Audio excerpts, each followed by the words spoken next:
Hello, I'm Paul Smith. I just arrived from London, actually, so I think I'm here in New York and in this amazing, beautiful, fantastic room. WITHNAIL and I. And WITHNAIL and I is a very interesting film and very personal to me because the character of WITHNAIL was a personal friend of mine. And he actually packed boxes for Paul Smith in my very first warehouse. His name was Vivian McCarroll. People who pack boxes are normally, and then they get this brown tape and then they like this and they pack the boxes, and then there's a stamp or a Sharpie that they write on. Not with Vivian.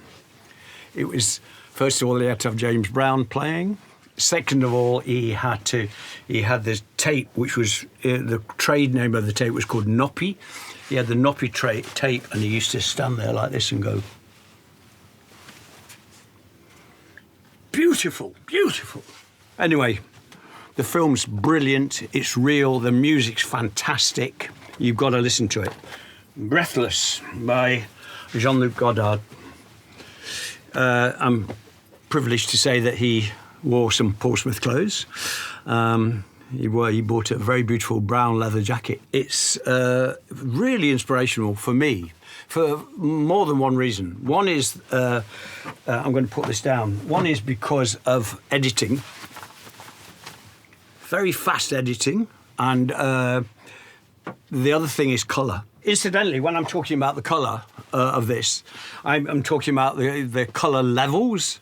So because it's black and white film, but it sort of goes into almost sepia. I worked on Men in Black, and they said to me when they came in, "Which black do you want?" And I said, "What?" He said, "Well, there's about 120 blacks, so you know, black is black is black." This is My Beautiful Laundrette, and the reason I chose that is very personal. I mean, of course, the film was, in my opinion, very ahead of its time for all sorts of things, quite political.